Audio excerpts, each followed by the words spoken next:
have been done in thee had been done in Sodom, it would have remained until this day. But I say unto you that it shall be more tolerable for the land of Sodom in the day of judgment than for thee. The Lord Jesus, we touched on this, or began this text last week, and the Lord Jesus essentially is rebuking these cities and really just the religious people that he has ministered to with the gospel for their indifference. He's pointing out just how apathetic they had been in not responding. They had heard his teachings. They had seen his mighty works, as he says. And of course, those mighty works involved healings, miracles, the blind to see, the lepers cleansed, the deaf, the dumb to speak, the whole 9 yards. They had seen it all, but yet they just sat back and did nothing. They were apathetic and indifferent. And by wasting those opportunities, Jesus is saying here that their guilt has become far greater than a city who had never seen Jesus. And that's the point being made here. The principle is to whom much is given, much is expected.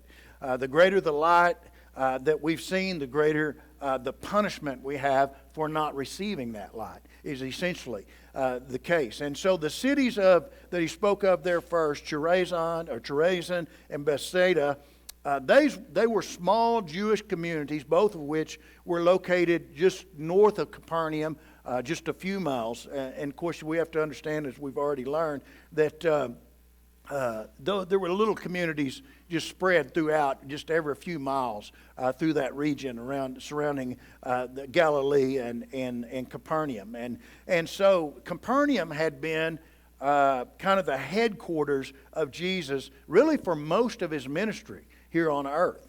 And so he would feather out or fan out, if you will, with his disciples, and almost all of those small communities probably at some point or time were ministered to by Jesus. And he had been to these two cities, not Capernaum, but Chorazin and Bethsaida, and they had seen the mighty works, they had heard the gospel, and yet they had turned a deaf ear. So Jesus is reproving them for that indifference towards him. And he compares them to two pagan cities, Tyre and Sidon. And those were cities that were not religious at all. They were cities that were, both of them were seaport cities, which simply meant that they were high traffic cities, lots of people coming and going, an abundance of trade, and what goes with that, those just kind of like Las Vegas. All the conventions are taken there, and all the trade and all the business is done, and of course the vice goes with it. And that would have been a lot like Tyre and Sidon. They were just an abundance of illicit activity. Baal worship was very strong there, and just people coming and going, and they were just the epitome of vile Gentile cities. But yet Jesus says if Tyre and Sidon, these vile cities, had received the amount of the gospel that Bethsaida and Chorazin had, they would have repented in sackcloth and ashes, Jesus said, which simply means they would have, with a very contrite heart, turned from their sins and turned to Jesus. But the Jews in these little towns that he's rebuking had rejected the true things of God. They had for some time, all throughout the intertestamental period, they had drifted from the things of God. They'd clinged to their own traditions, and they had become so blind to the true things of God that when Jesus came on the scene, the true Messiah, the Son of God in the flesh, they were too blind to see him. And they were just, they were more blind as religious Jews than the irreligious pagans that Jesus speaks of in Tyre and Sidon. And Jesus tells them so. So there's few things that Jesus could have said to this group that would have stunned them as Jews more than these accusations that he's made in this text. And he's going to tell us the result of their indifference. In verse 22, he says, but I say unto you, it shall be more tolerable for Tyre and Sidon in the day of judgment than for you. In other words, what he's saying is, in the end, as Christ rejectors, they're going to be brought before the throne of God and be judged and sentenced to eternal punishment, which all Christ rejectors will be. It's called the Great White Throne Judgment, okay? At that time, the lost Gentiles of Tyre and Sidon are going to be better off than these religious Jews, is simply what he's saying. It just drives home a truth. One truth is that it drives home is that, and a truth that's often very, not misunderstood, a truth that's not understood by many, is there are going to be degrees of punishment in hell, okay? Hell's bad any way you look at it, but there's going to be, in heaven, there's degrees of loss, there's rewards and loss of rewards, and in hell, there's degrees of punishment. And what's being said here is the most severe punishment is reserved for those who have been exposed to the light, but yet rejected the light, okay? They will be punished far worse in hell than those who were given light, just given a little light and rejected it. You see, just having not seen as much as these guys, okay? So what would that mean for the Christ-rejecting Jews? If the person that had received the most light and still rejected Christ was going to get the worst judgment, then, man, think about the Jews. They're the ones who brought us the Old Testament, okay? So that just is indicative of how much light they had. They had all the light that there was, but yet they found no room in their religious life for Jesus, the Son of God, the Messiah. And so the outcome of that is not going to turn out well in eternity. So now Jesus moves on, and he mentions another Galilean city that is even more guilty than Chorazin and what was the other? Bethsaida. And he mentions in verse 23 Capernaum. Let's read that again. He says, "And thou, Capernaum, which art exalted unto heaven, shall be brought down to hell. For if the mighty works that had been done in thee had been done in Sodom, it would remain until this day." So Capernaum, as we learned back when we were studying chapter 8 and chapter 9, was a very, very prosperous fishing village that was on the north shore of the Sea of Galilee.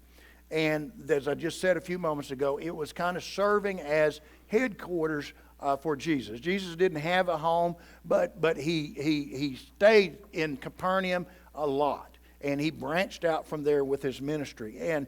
And so he performed more miracles and preached more sermons in and around Capernaum than any other place in all of his ministry, okay? Right around that region.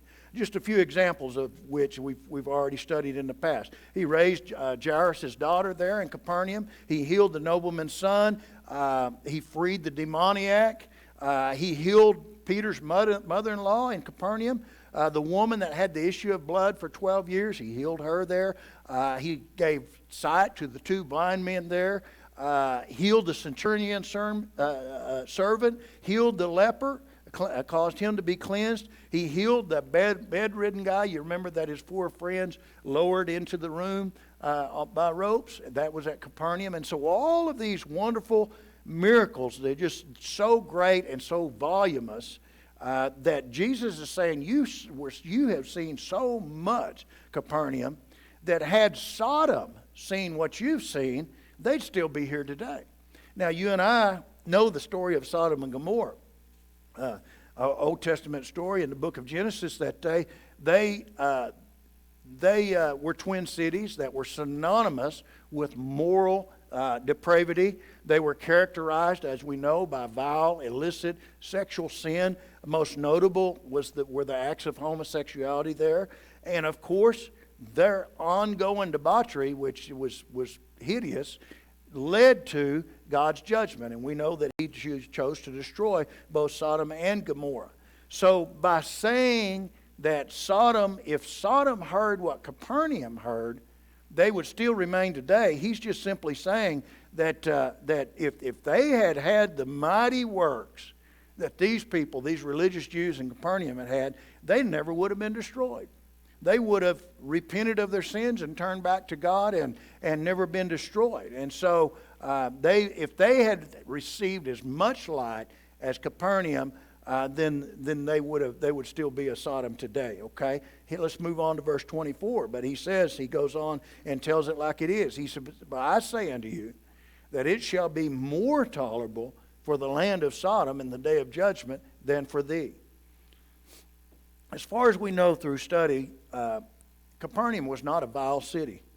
Apparently, it was a very moral, very decent city, had a lot of religious Jews there. There was a lot of good things. It was a prosperous city, but they were indifferent to Jesus. They failed to receive the gospel, the light that was given them. And so that, being a moral city, that still put them on a level lower than the abominations of Sodom and Gomorrah. That's pretty low, okay?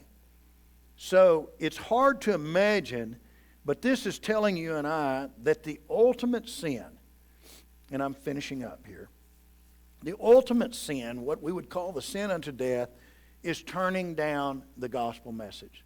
That's the ultimate sin.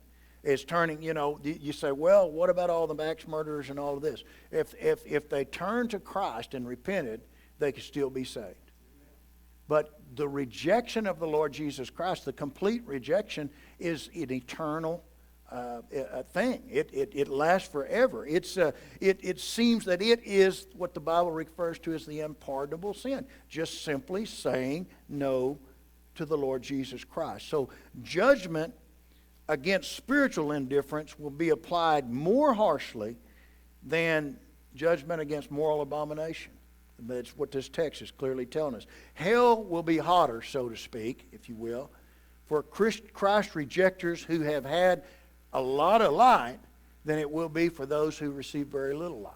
And that's just simply what Jesus is saying. And it's a sad thing that you would think that these people that had the Old Testament, they had their religion, they supposedly loved God, but were going to go into eternity. Those that rejected Christ were going to go into eternity and live a stricter judgment will be applied to them than those who never even knew their Bible. Pretty sad thing, okay? Capernaum is not, you don't find anywhere that they even criticized Jesus in Capernaum. You don't find that they persecuted him or his disciples.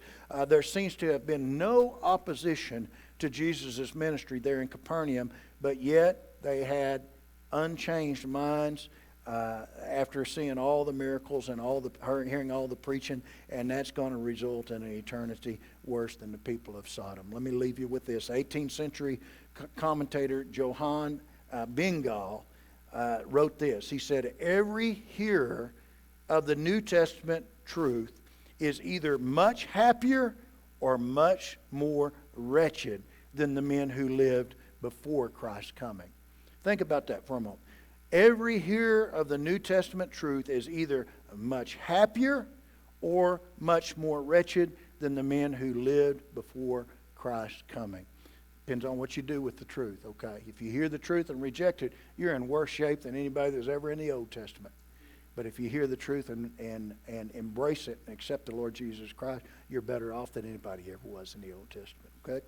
Appreciate you guys. Let's go ahead and stand. We'll be dismissing a word of prayer, and I hope you have a good remainder of the week. We will see you back here Sunday morning.